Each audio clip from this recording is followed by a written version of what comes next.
All right, it is 2025, it's 2025, November the 18th, approximately 8:46 a.m., getting back into it, these aren't going to be in chronological order from now on. I'm sort of running low on time, and the lecture format is going to be a bit different, because I've built, like, flashcards to help me with the current class I'm taking, and teaching myself as a way of learning. So, getting right back into it, let's go to 7.1. And this is going to be on basic definitions. And this is getting into rings and whatnot, so examples. So my lecture notes are flashcards, so you can see that, and then the back. So the definition of a ring, we have 1, a ring R is a set together, with 2 binary operations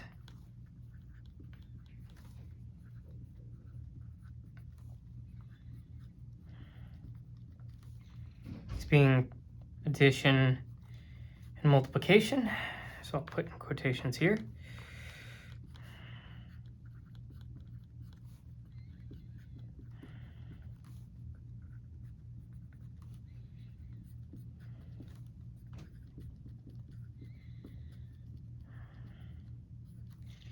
And these satisfy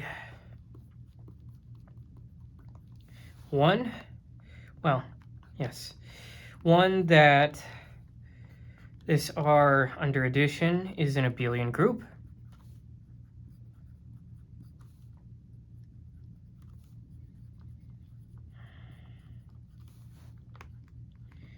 2, multiplication is associative.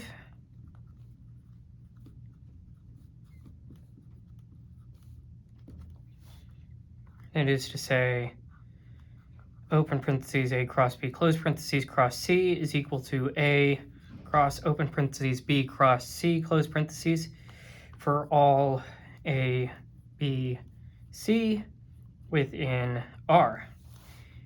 And I'm going to need more space, so let me go ahead and erase this.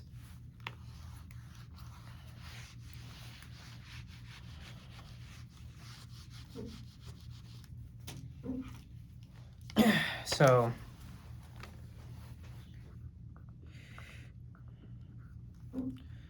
and quality 3, the axiom 3, the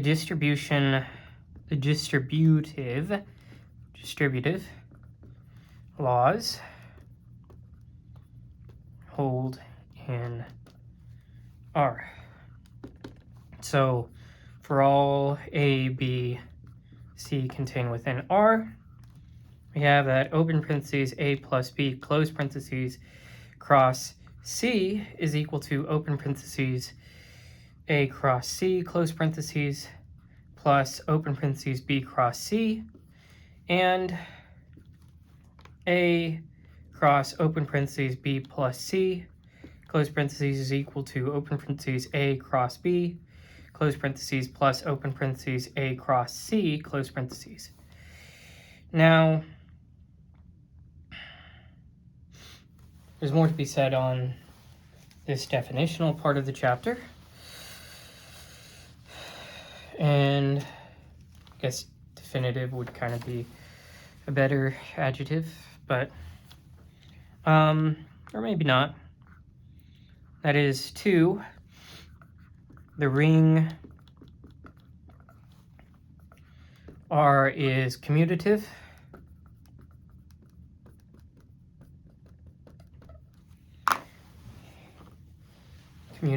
If multiplication is commutative.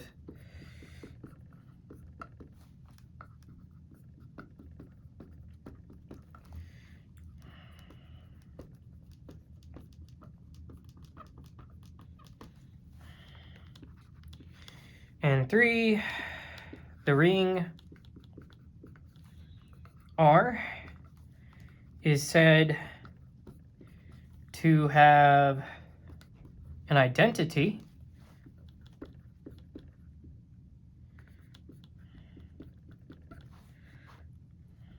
or contain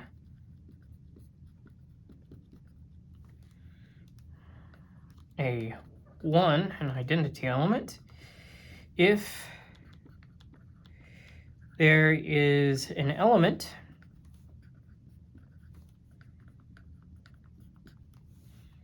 one identity element contained within R with the identity element cross A. Some write it as E, which is why I'm saying identity element. So A cross 1 is equal to A. This is, of course, for all A within R. Okay. So that's the setup. Now let's move on to discuss notation. Bit of a notation thing right here.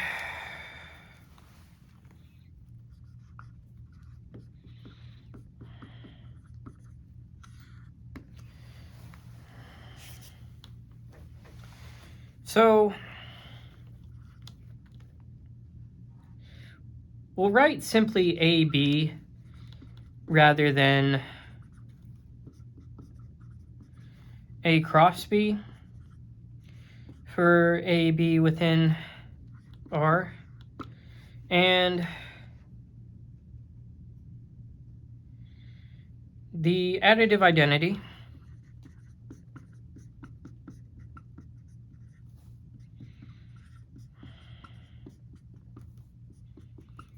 of R, that will always be denoted by 0. And the additive inverse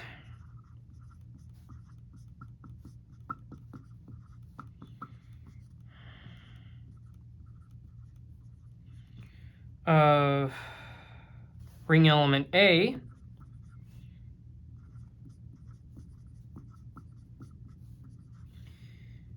will be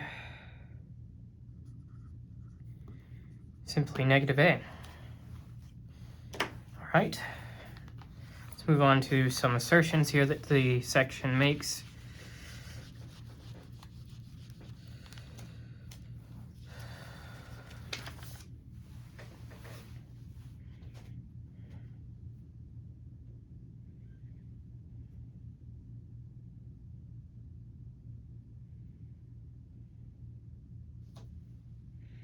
So the condition that R be a group under addition is a fairly natural one, but it may seem artificial to require that the group be abelian.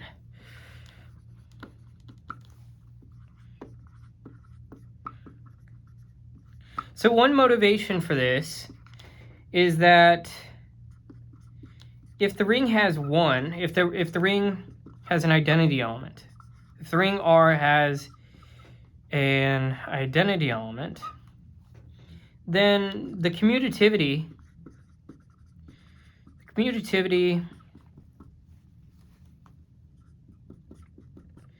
under addition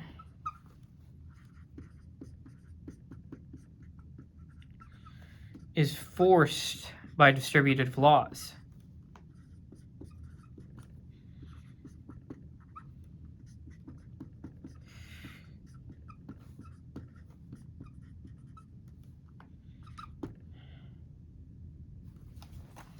Now let's look at a bit of an example of this in action. So let's say we compute the product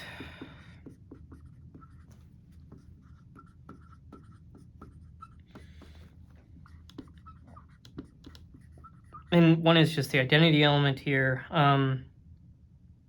Open parentheses 1 plus 1 close parentheses, open parentheses a plus b in 2 different ways.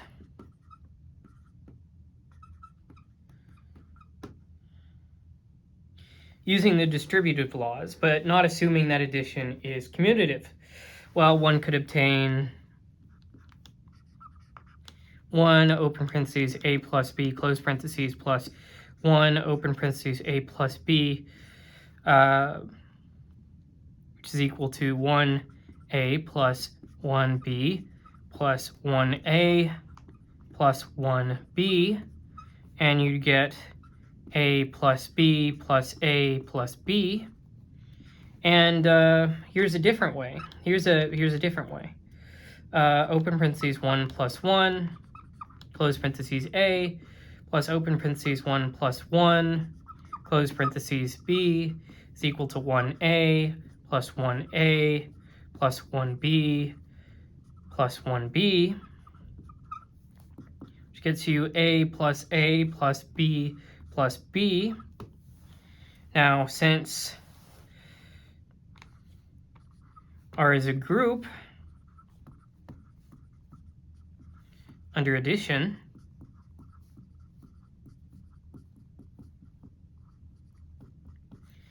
b plus a is equal to a plus b. That is to say, R under addition is necessarily commutative. All right, now let's look at another definition.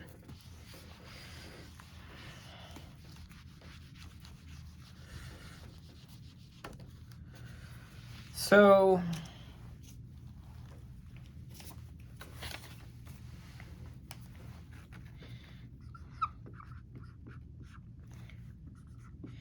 a ring R with identity 1, where 1 is not equal to 0, is called a division ring. Which, you know, believe you me, is like a quotient ring and all of that. So I was first confused by the terminology. But we also have that it's called a skew field. So that might be helpful or not. But now this occurs if every non-zero element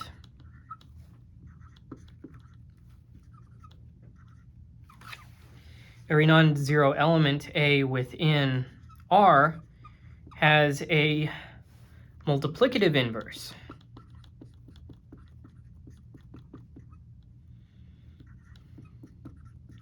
That is to say, there exists B within R such that AB is equal to BA, which is equal to the identity element. Now, another part of this definition, a commutative division ring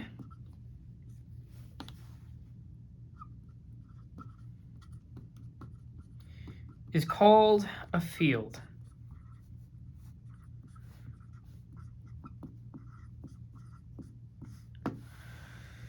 All right. Now let's look at some examples.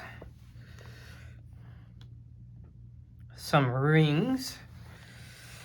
And then we'll get into a bit more of what we can make of fields.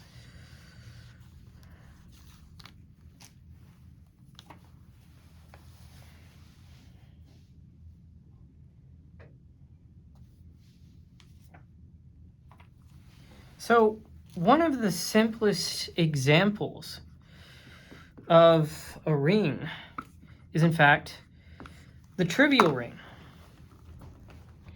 Now,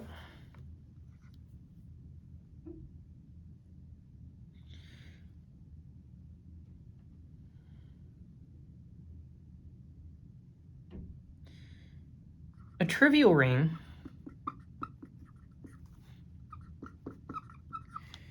is obtained by taking R to be any commutative group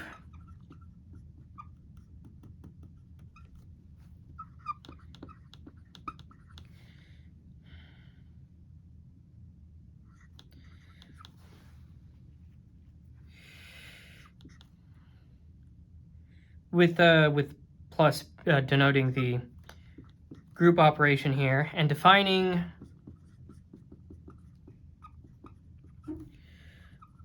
multiplication on R by A cross B is equal to 0 for all A, B contained within R. Now, it's easy to see that this multiplication defines a commutative ring. Now, in particular, if R is equal to the set containing 0 and only 0 is the trivial group,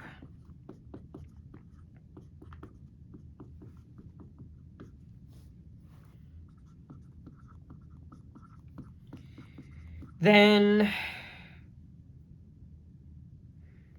the resulting ring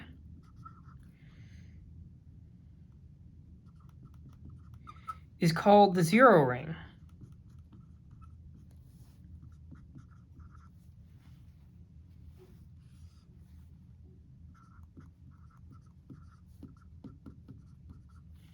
And this is denoted R is equal to 0. Now, except for the zero ring, the trivial ring does not contain an identity. So what I mean by this is that R equals 0, it's the only ring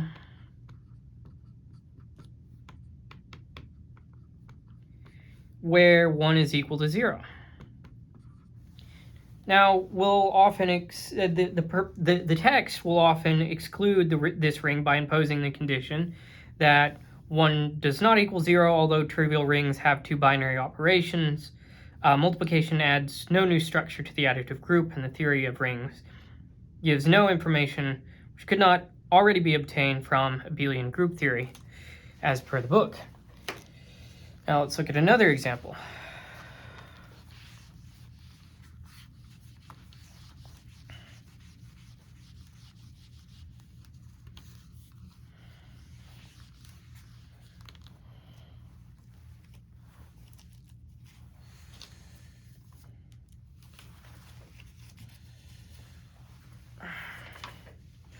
So the ring of integers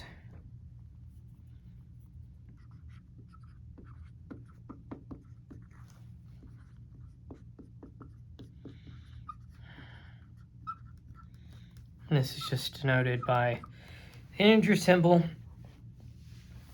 Now, under the usual operations, so under the usual operations of addition and multiplication is a commutative ring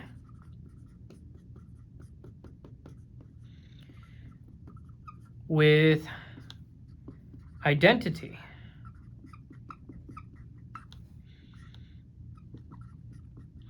That is to say, the integer 1.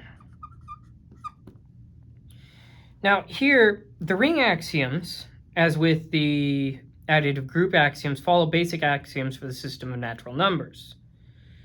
Now note that, so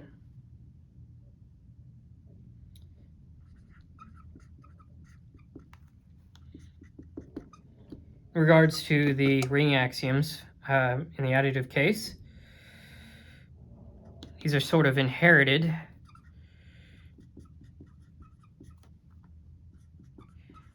from the system of natural numbers.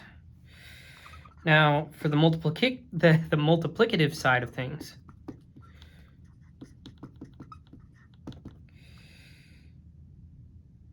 well, we know that the integers with the exclusion of 0 is not a group. And and in fact that there are very few multiplicative inverses to elements in this ring, but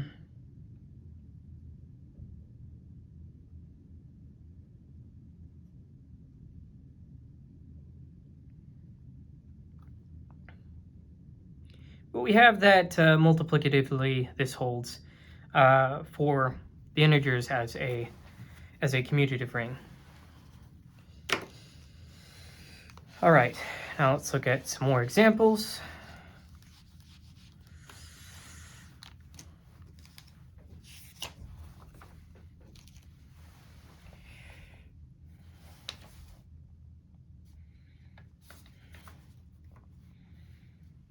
So the rational numbers, the real numbers, the complex numbers are commutative rings.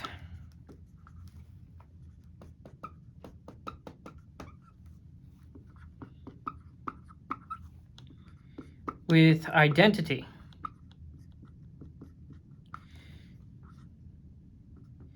And they're also fields.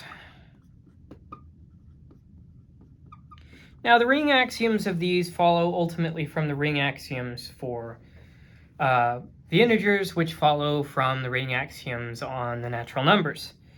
Now, we'll verify this when we construct the rationals from the integers. And that's in section 7.5, and the complex numbers from the reals.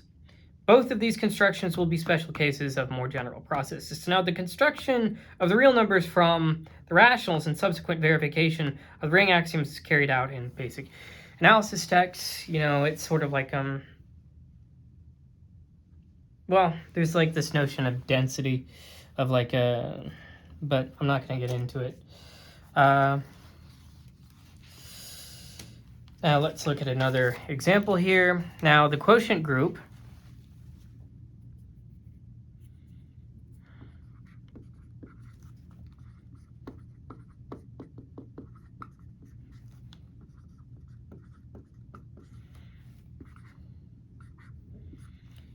the integers mod n, that's a commutative ring.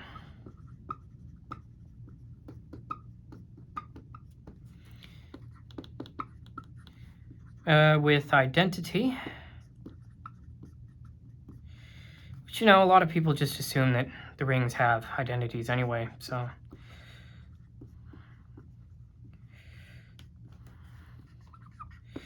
And this is, of course, under the operations of addition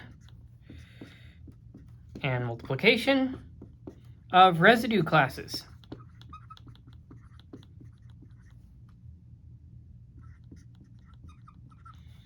Stands as the basis of modular arithmetic, so it's pretty important. Now, we saw that the additive abelian group axioms followed from the general principles of the theory of quotient groups. This was the prototypical quotient group. Now, the text will prove that the remaining ring axioms, in particular the fact that multiplication of residue classes is well defined, and this follows analogously from the general theory of quotient rings. So that's a neat example to keep in mind. Now let's look at another example with a name that needs no real introduction, and that is the real Hamiltonian quaternions. Now, in all of the examples so far, the rings have been commutative. Now, historically, one of the first non-commutative rings was discovered in 1843 by, one second, let me write this down.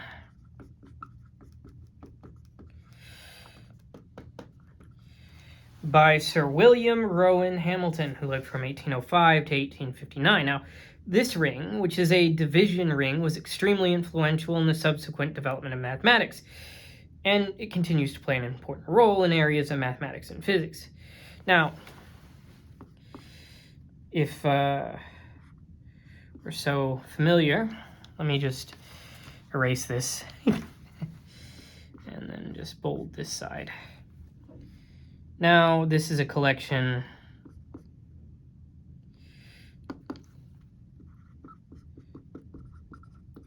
of elements of the form A plus BI plus CJ plus DK, Donkey Kong, with A, B, C, D contained within the real numbers. Loosely speaking, polynomials in 1, comma, I, comma, J, comma, K with real coefficients, where addition is defined with addition defined component-wise. Oops.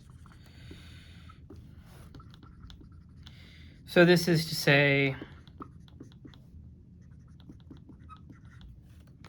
open parentheses, A plus BI plus CJ plus DK, close parentheses, plus open parentheses, A prime plus B prime I plus C prime J plus D prime K is equal to open parentheses A plus A prime, close parentheses, plus open parentheses B plus B prime, close parentheses I plus open parentheses C plus C prime, close parentheses J plus open parentheses D plus D prime, close parentheses K. And multiplication is defined by expanding, well, I'm going to need to write this down, so I'm going to need to erase this.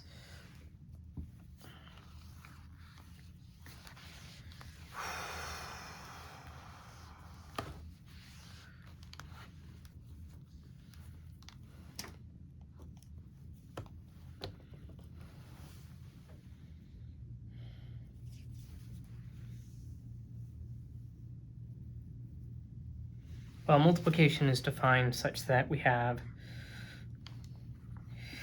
A plus BI plus CJ plus DK. Just pretend that this is right next to it. Open parentheses, A prime plus B prime I plus C prime J plus D prime K using the distributive law.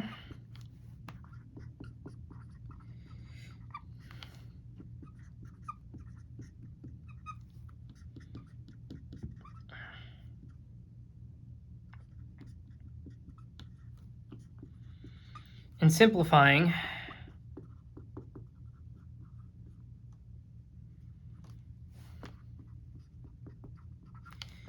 to get, simplifying using the relation, sorry.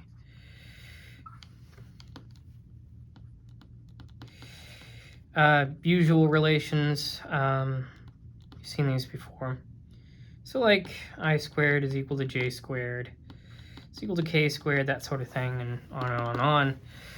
Running out of board space, but the book covers this more expansively, and we get 2i plus negative 2 plus 2i plus 2k. Now, importantly, the fact that the real Hamiltonian quaternions is a ring may be proved by a straightforward, the book says, albeit lengthy, check of the axioms. Associativity of multiplication is said to be particularly tedious. Now, the Hamiltonian quaternions are a non-quaternion ring with identity 1 is equal to 1 plus 0i plus 0j plus 0k. Now, similarly, one can define the ring of rational Hamiltonian quaternions by taking A, B, C, D to be rational numbers. And both the real and rational quaternions are division rings, where inverses of non-zero elements are given by open parentheses A plus BI plus CJ plus DK, close parentheses to the negative 1. So the inverse of that is equal to A minus, I'm out of board space, but pretend that everything is going swimmingly here. A minus B, I minus CJ minus DK. And this is supposed to be over. I'm sorry, it's just, I'm very tired. I just don't want to have to erase the board for this example only to continue with the next one. And this part is over a squared plus b squared plus c squared plus d squared. All right, now let's move on to another example here.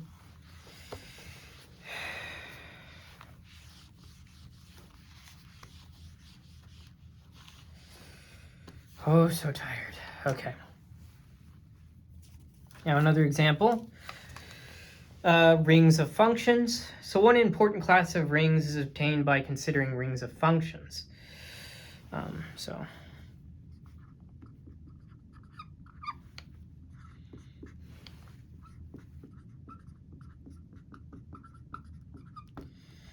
So let X be any non-empty set. And let A be any ring. Now R, the collection of all set functions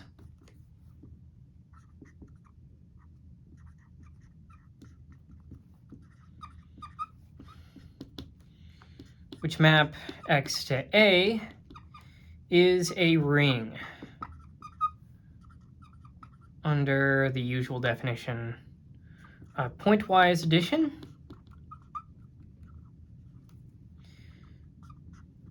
and multiplication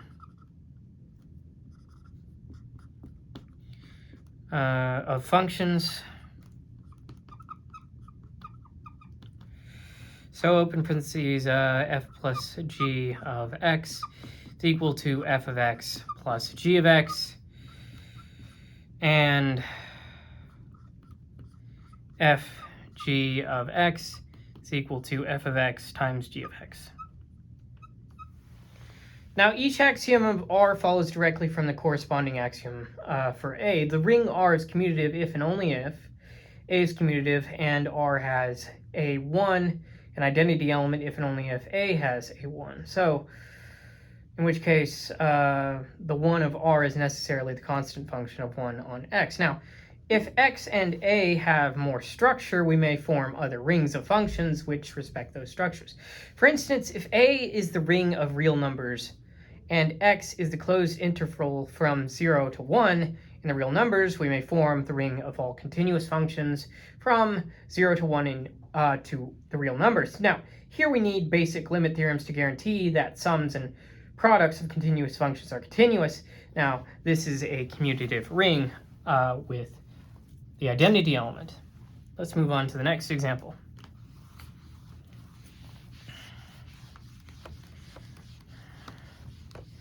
Yeah, so in case you haven't noticed, I'm sticking a lot more closely to the book.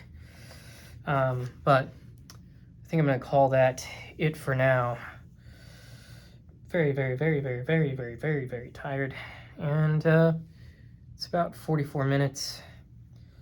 I'll pick up with the rest of this in a bit.